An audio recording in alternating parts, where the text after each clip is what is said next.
नमस्कार साथियों, मैं मुबीन सैफी गिर न्यूज़ से। और आज हम इस वक्त मौजूद हैं संगम विहार इलाके में। और जैसा कि आपको पता है 27 अगस्त के दिन एक संगम विहार इलाके में है बहुत ही बड़ी वारदात हुई है। शायद हमारा मानना है कि वो निर्भया से भी बड़ी वारदात हुई है। और आज संगम विहार इलाके में कैंडल मार्च किया जा रहा है। और आप जैसे कि देख सकते हो मेरे पीछे कुछ लोग हैं, आइए उनसे बात करते हैं कि वो इस कैंडल मार्च से क्या दर्शाना चाहते हैं। सर, आप इस कैंडल मार्च से क्या दर्शाना चाहते हैं लोगों को? हम न्याय चाहते हैं। जो भी राबिया के साथ में बर्बरता हुई है उसको इंसाफ मिलना चाहिए और उसके कातिलों को सज़ा मिलनी चाहिए। हम ये चाहते हैं। लेकिन पुलिस तो ये कह रही है कि जो राबिया के कातिल हैं उनको अरेस्ट करके तिहाड़ जेल भेज दिया गया है। ऐसा है, अभी सच्चाई सामने नहीं आई है क्योंकि हमारे ने कई रिकॉर्डिंग सुनी है हमने। उस रिकॉर्डिंग में किसी मेहरा मेहरा का नाम आ रहा है जो एसडीएम है, डीएम है। कंफर्म नहीं पता मेरे को उसके बारे में।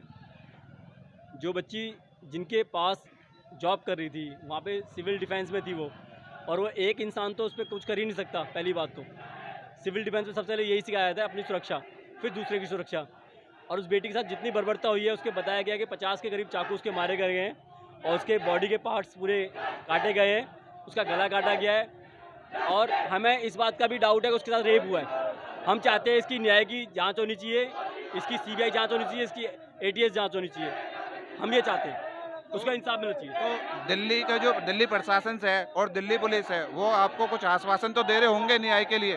अभी कहीं से कोई आश्वासन नहीं है, उसी के लिए हम लोग आवाज़ उठा रहे हैं। क्योंकि आज 27 तारीख से आज 2 तारीख हो गया, आज पूरा हफ्ता हो गया है। पूरे हफ्ते में कोई कार्रवाई तो हुई होगी? अभी तक कोई कार्रवाई नहीं हुई है। थाने जाते हैं, पता करते हैं, उसके बारे में एक ही रिपोर्ट है कि उसका कातिल पकड़ा गया है, लेकिन हम उस पर संतुष्ट नहीं हैं। हमें पुलिस की थ्योरी पे शक है, इसलिए हम इस चीज़ को आवाज़ उठा रहे हैं। हम चाहते हैं इसकी जांच सीबीआई करे, एटीएस इसकी जांच करे और उस बेटी को इंसाफ मिलना चाहिए। वो बेटी पूरे देश की बेटी है। देखिए, जैसे कि आप देख रहे थे कि ये लोग जो है इंसाफ के लिए लड़ रहे हैं, लेकिन एक हफ्ता हो गया अभी तक इनको इंसाफ नहीं मिला है। आप क्या कहते हैं इस बारे में, जो ये इतनी बर्बरता के साथ में जो हुआ है इस बेटी के साथ में? ये तो निर्भया से भी ज़्यादा गलत काम हुआ है। निर्भया का भी इतना नहीं हुआ, उससे भी ज़्यादा गलत हुआ है। शरीर के बहुत सारे पार्टों को काट करके डाला है और इसके पीछे ये प्लानिंग के तहत काम हुआ है। कोई प्लानिंग इसके पीछे काम कर रही है, सुनिए जी। ये इसलिए आप पुलिस से न्याय मांगते हैं। हरियाणा पुलिस में केस जाने का क्या मतलब, जब बेटी यहाँ संगम विहार में रहती थी और लाजपत नगर वो एसडीएम के यहाँ रहती थी, तो फिर वहाँ हरियाणा में क्या, अगर पुलिस यहाँ की चाहे तो वहाँ से केस यहाँ वापस ले सकती है। क्या पुलिस केस ट्रांसफर नहीं कर रही है यहाँ पर? नहीं, अभी कोई पुलिस ट्रांसफ़र नहीं कर रही है। हरियाणा पुलिस में जाते हैं, वो धक्के मारते हैं और हमें वो टाल देते हैं और तरह तरह की बातें बताते हैं।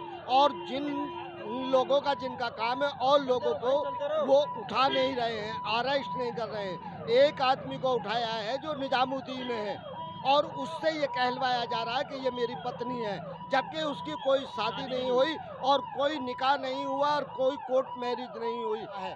किसी तरह के कोई सबूत नहीं दे पाया। हमारी ये डिमांड है कि वो जो केस हरियाणा में है वो दिल्ली में ट्रांसफ़र होना चाहिए और दिल्ली पुलिस उनको उठाना क्या चाहिए। हरियाणा सरकार ने या दिल्ली पुलिस ने आपको लड़की का कोई सर्टिफिकेट दिखाया है जिससे कि वो ये बात को प्रूफ कर सके कि उसकी मैरिज हो चुकी है, या लड़के के साथ में ऐसी कोई फोटोग्राफ्स दिखाई गई हैं आपको? अभी कोई फोटोग्राफ नहीं दिखाई गई, कोई प्रूफ नहीं दिखाई गई, ये हवा में ही बातें चल रही हैं। देखिए, जैसे कि आप जान सकते हैं कि ये जो बातें हैं कि लड़की की शादी हो गई है, अभी ऐसा कोई भी प्रूफ नहीं दिखाया गया है और सिर्फ अपनी ही तरफ से जो है बातें बनाई जा रही हैं। और जी, आपका नाम? डॉक्टर दुगला खान नाम है मेरा। जी। मैं चाहता हूं कि हमारी राबिया बेटी को इंसाफ मिले। इसमें बहुत गहरी साजिश है, दिल्ली का केस है और जानबूझ के उसको जो है दिल्ली में मार के और हरियाणा में डाल दिया गया है डाइवर्ट करने के लिए। तो मेरा जो है ना प्रशासन से और इनसे सबसे अनुरोध है कि उस केस को दिल्ली ट्रांसफ़र किया जाए और दिल्ली में ही उसको न्याय मिलना चाहिए। और जो भी इसमें इन्वॉल्व हैं, रविंद्र मेहरा या जो भी हैं, एक आदमी का काम नहीं है। ये खाली निजामुद्दीन पे तो एलिगेशन लगाया गया है, इसमें बहुत बड़ी साजिश है और इस साजिश का पर्दाफाश होना चाहिए और जो जो उसके हत्यारे हैं उनको फांसी होना चाहिए। ये निर्बाध से बड़ा केस है। ये एक बेटी की कहानी नहीं है, ये पूरे हिंदुस्तान की बेटी की कहानी है। इसलिए हम लोगों को न्याय चाहिए। तो ये आप जो लड़ाई है कब तक लड़ेंगे? हम अपनी जब तक हमारी जिंदगी है तब तक न्याय लड़ेंगे, जब तक हमें इंसाफ नहीं मिलेगा हम इसके लिए लड़ते रहेंगे। तो आपको क्या लगता है कि प्रशासन की तरफ से आपको न्याय नहीं मिल पा रहा है? अभी नहीं, कोई न्याय नहीं मिल पा रहा। हमारा जो है ना सूरज कुंड में एफआईआर दर्ज हुई है, उसको दिल्ली में ट्रांसफर किया जाए तब हमको न्याय मिलेगा। हम हरियाणा सरकार से हम कोई उम्मीद नहीं करते कि वहां से हमें न्याय मिलेगा। देखिए, आप देख रहे थे कि बहुत ही ज़्यादा बर्बरता उस बेटी के साथ में हुई है और केस को जो है हरियाणा पुलिस के अंडर में उसको दाखिल कर दिया गया है और जो बेटी है रहने वाली वो संगम बिहार की है। इन लोगों की ये भी डिमांड है कि इस केस को संगम बिहार थाने में ट्रांसफ़र किया जाए, जो कि पिछले 1 हफ्ते से कंटिन्यू उसके लिए मेहनत कर रहे हैं लेकिन अभी तक नहीं हो पा रहा है। अच्छा, हमारे साथ में कुछ और लोग हैं, आइए उनसे जानते हैं। जी, आपको तो मैंने अक्सर देखा है कि आप तो बहुत ज़्यादा समाज सेवा करते हैं लोगों की, लोगों के लिए हमेशा खड़े रहते हैं। काफ़ी टाइम पहले भी मैंने देखा कि आप लोगों के लिए राशन भी तब्दील कर रहे थे। तो आज जो ये इतनी बड़ी वारदात दिल्ली में हुई है, आपको इस वारदात को किस नज़रिए से देख रहे हैं आप? मैं आपको बताना चाहूँगा, जिस दिन ये मैटर मेरे सामने आया था, मैं उस दिन से परिवार से पर्सनल भी मिल चुका हूँ, उनके घर भी जा चुका हूँ। एसीपी साहब से इस मैटर में मेरी बात हुई है, डीसीपी साहब से भी इस मैटर पे हमारी बात हो चुकी है। मैंने अपनी टीम के साथ पूरा ये मैटर जानने की कोशिश करी है कि ये मैटर कहाँ तक जाता है, और इसमें यही सामने आया है कि परिवार चाहता है कि मामले की पूरी तरीके से जाँच हो, जो कि हो नहीं रही है। एक आरोपी आता है सामने और कहता है कि मेरे से ये दुर्घटना हुई है या मैंने इसका कत्ल किया है। ऐसा तो नहीं हो सकता है कि एक ही बंदा इस गंदी तरीके से मौत दे किसी के साथ या लड़की के साथ जो भी हादसा हुआ है। हमारी मांग सिर्फ इतनी है कि जांच की जाए, इसमें जो भी इन्वॉल्व है, किसी भी तरीके से इन्वॉल्व है, उसे फांसी की सज़ा मिलनी चाहिए। हम परिवार के साथ हमेशा हैं, चाहे किसी भी तरीके से हमारी ज़रूरत पड़ेगी, हर तरीके से हम परिवार के साथ खड़े हुए हैं। देखिए, हमारे साथ में ये शफ़ीक जी थे और हमने इनको देखा है कि ये लोगों के लिए इतने सपोर्टेड हैं और हर समय संगम बिहार की जनता के लिए खड़े रहते हैं। इनकी भी यही डिमांड है कि बेटी को न्याय मिलना चाहिए। आपका नाम? जी, मेरा नाम वसीम अहमद है। देखिए, इस पूरे मामले को अगर आप समझने की कोशिश करें, जो आज देश में और समाज में आक्रोश है, उसकी वजह क्या है? देखिए, बेटी बचाओ और बेटी पढ़ाओ का नारा पूरी तरह खोखला है। आप बताइए, हम में से कितने लोगों की बहन बेटियां बाहर काम से, पढ़ाई से, स्कूल कॉलेज जाती हैं, तो अब हमें हमेशा डर रहेगा कोई भी कहीं कत्ल कर दिया जाएगा। और दिल्ली जैसे शहर में, राजधानी में हमारी एफआईआर तक दर्ज नहीं होती। अगर पुलिस के मुताबिक जो मुलजिम सरेंडर हुआ है निज़ामुद्दीन, अगर उसकी बात हम सच भी मान लें, जो उसने कबूलनामा है उसका, उसके बावजूद भी लेकर तो दिल्ली से गया, तो दिल्ली में एफआईआर होनी चाहिए। दिल्ली पुलिस किसकी बेहतर तरीके से इन्वेस्टिगेशन करनी चाहिए। अभी तक जो मुलजिम है उसको तिहाड़ जेल भेज दिया गया, जो 41 में वो कालंदी कुछ थाने में सरेंडर कराए। लेकिन जो हमारे सूरज कुंड के एसएचओ हैं संजीव साहब, जो उनसे बात हुई है, अभी तक तो ना तो बिटिया का पर्स रिकवर हुआ है, ना ही उसका मोबाइल मिला है, और ना ही जिस वेपन से उसकी हत्या करी गई है, ये पूरी साजिश के तहत हुआ है। चाकू, हर कोई इतना बड़ा चाकू जानवर काटने वाला जेब में लेकर नहीं घूमता। तो जब वो दिल्ली से इस बिटिया को, राबिया को लेकर गया है, तो किडनैपिंग दिल्ली की बनती है। तो दिल्ली पुलिस से एक खास निवेदन चाहता हूँ, एक सपोर्ट चाहता हूँ। हम सबकी बहन बेटियों के इंसाफ के लिए आवाज़ उठाई जा रही है। दिल्ली पुलिस इसकी इन्वेस्टिगेशन करे, एसआईटी गठित करे, दोषियों को उसके अंजाम तक पहुंचाया जाए, और ये काम जितनी जल्दी होगा आप सबों के सहयोग से जल्दी जल्दी उसको उसके फांसी के तख्ते पे पहुंचाने की कोशिश करेंगे। और जो लोग इसमें दोषी शामिल हैं, उन सबों को भी अरेस्ट किया जाए। तो ये हम सबकी मांग है। और ये लोग जो मौजूद हैं, ये किसी पार्टी से, किसी राजनीतिक पार्टी से संबंध नहीं रखते, बल्कि अपनी बहन और बेटी समझ के इनका दर्द है, जो आज ये अपने घरों को छोड़कर रोड पे खड़े हैं। तो हम इंसाफ चाहते हैं, सिर्फ इतनी सी और मांग हम है। लोग तब तक रोड पे रहेंगे जब तक इंसाफ नहीं दिया जाएगा। ऐसा नहीं है कि आज हमने कैंडल मार्च निकाला है और फिर हम ऐसे ठंडे हो जाएंगे। जब तक ये केस दिल्ली में ट्रांसफ़र नहीं हो जाता, तब तक हम ये लड़ाई सड़क पे लड़ते रहेंगे, चाहे हमें कहीं भी जाना हो।